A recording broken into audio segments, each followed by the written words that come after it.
আসসালামু আলাইকুম ভিউয়ার্স। আমরা চেয়ারম্যান ঘাট থেকে নোয়াখালী চেয়ারম্যান ঘাট থেকে হাতিয়া যাওয়ার উদ্দেশ্যে স্পিড বোটে উঠেছি।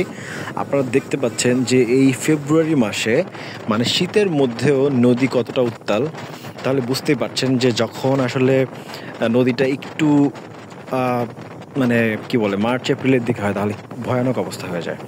সো এইটা আসলে একটা অ্যাডভেঞ্চারাস জার্নি।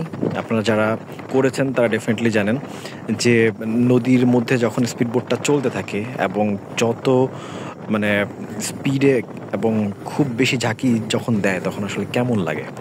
সো এটা একটা খুবই অ্যাডভেঞ্চারাস জার্নি ছিল। আর আপনারা জানেন হাতিয়া, নিঝুম দ্বীপ এই জায়গাগুলো হচ্ছে বাংলাদেশের অন্যতম মানে সুন্দর জায়গা এবং পর্যটন স্পট। সো যারা হাতিয়া, নিঝুম দ্বীপে আসবেন তারা এভাবেও আসতে পারেন।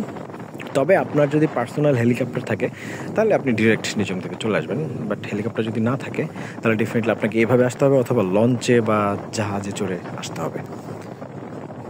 স্পিডবোট যখন ছাড়ছিল মানে তখন আমরা সবাই আসলে দোয়া কালাম যতটুকু পারি আর কি, মুখস্থ টুখস্থ যা ছিল সব পড়ে ফেলেছি এবং ইন্টারনেট তো ওখানে পাওয়া যায় না, সার্চ করেও কোনো দোয়া কালাম খুঁজে পাচ্ছিলাম না। সো মুখস্থ যত দোয়া কালাম ছিল সব খুব পড়ে ফেলছি। বাট আলটিমেটলি যদিও খুবই অ্যাডভেঞ্চারাস ছিল, জার্নিটা মজার। যারা করতে পারেন করে ফেলবেন, আর ডেফিনেটলি রিস্ক নেবেন না। নদী উত্তাল থাকলে এই ধরনের জার্নি না করাই ভালো।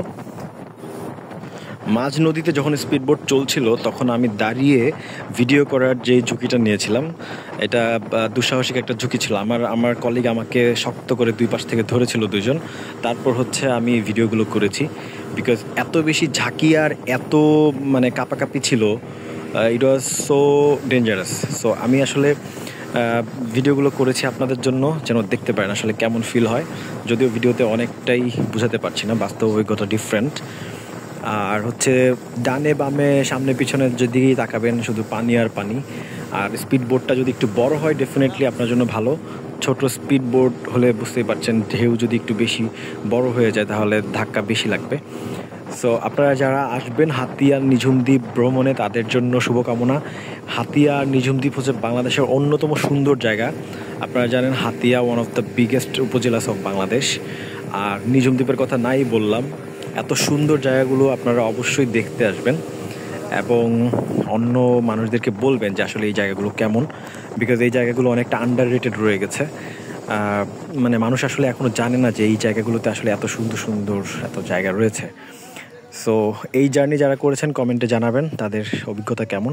আর এটা আমরা হাতিয়া পৌঁছে যাওয়ার পরের ভিডিও, যে হাতিয়ার ঘাটটা এমন, এই ঘাটটা ভেঙে যাচ্ছে শুনেছিলাম। তো দেখা হবে নতুন কোনো ভিডিওতে। লাইক কমেন্ট শেয়ার করবেন, সাবস্ক্রাইব করবেন। ধন্যবাদ।